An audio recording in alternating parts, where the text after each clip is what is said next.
Guys, ನಮ್ಮ ದೇಶದಲ್ಲಿ ನಾವು ಪ್ರೈಮ್ ಮಿನಿಸ್ಟರ್ಗೆ ಆಗಿರ್ಬೋದು ಅಥವಾ ಯಾವುದೇ ಒಂದು VVIPಗೆ ಸೆಕ್ಯೂರಿಟಿ ಅರೇಂಜ್ ಆಗಿರೋದನ್ನು ನಾವೆಲ್ಲ ನೋಡಿರ್ತೀವಿ, ನಾವೆಲ್ಲ ಮಾತಾಡ್ಕೊಂಡಿರ್ತೀವಿ ಸಹ. ಯಾಕೆಂತಂದರೆ ಈ ಒಂದು ಸೆಕ್ಯೂರಿಟಿ ಇಷ್ಟೊಂದು ಅವಶ್ಯಕತೆ ಇದೆಯಾ ಅಥವಾ ಯೂಸ್ಲೆಸ್ ಅಂತ ಕೂಡ ನಾವು ಮಾತಾಡ್ಕೊಂಡಿರ್ತೀವಿ. ಆದರೆ ಅದಕ್ಕೆಲ್ಲ ಉತ್ತರವಾದಂತೆ ಈಗ ಒಂದು ಘಟನೆ ಒಂದು ನಡೆದಿದೆ.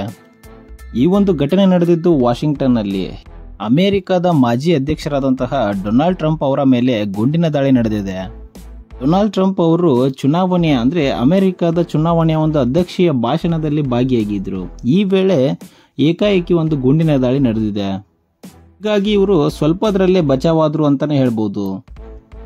ಹಾರಿಸಿದಂಥ ಗುಂಡುಗಳು ಡೊನಾಲ್ಡ್ ಟ್ರಂಪ್ ಅವರ ಕಿವಿಗೆ ತಗಲಿ ಹಿಂದೆ ಕುಂತಹ ಪ್ರೇಕ್ಷಕರಿಗೂ ತಗಲಿದೆ.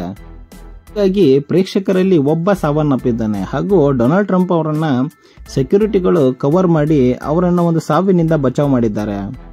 ಈ ಶೂಟೌಟ್ ಅಟೆಂಪ್ಟ್ ಆದಂತಹ ವಿಡಿಯೋ ತುಂಬಾನೇ ವೈರಲ್ ಆಗ್ತಾ ಇದೆ. ಸ್ವಲ್ಪ ಯಾಮಾರಿದ್ರು ಕೂಡ ಡೊನಾಲ್ಡ್ ಟ್ರಂಪ್ ಅವರ ಎದೆಗೆ ಗುಂಡು ತಗಲಿ ಪ್ರಾಣ ಹೋಗುವಂತ ಒಂದು ಸಂದರ್ಭ ಕೂಡ ಒದಗ್ತಿತ್ತು. ಹೀಗಾಗಿ ಅವರ ಸುತ್ತಲಿರುವಂತ ಒಂದು ಸೆಕ್ಯೂರಿಟಿ ಗಾರ್ಡ್ಸ್ಗಳು ಅವರನ್ನ ಕವರ್ ಮಾಡಿ ಆ ಒಂದು ಸಾವಿನಿಂದ ಅವರನ್ನ ಬಚಾವ್ ಮಾಡಿದ್ದಾರೆ.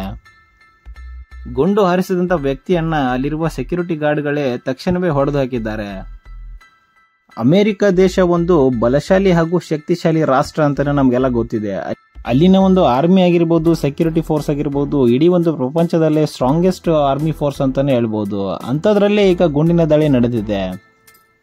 ಇದೇ ಒಂದು ಕಾರಣಕ್ಕೆ ಇಂಡಿಯಾದಲ್ಲಿ ಸಹಿತ ನಮ್ಮ ಒಂದು ಪ್ರೈಮ್ ಮಿನಿಸ್ಟರ್ ಮೋದಿ ಅವರಿಗೆ ಇಂಥದ್ದೊಂದು ಸೆಕ್ಯೂರಿಟಿಯನ್ನ ಕೊಡಲಾಗುತ್ತದೆ.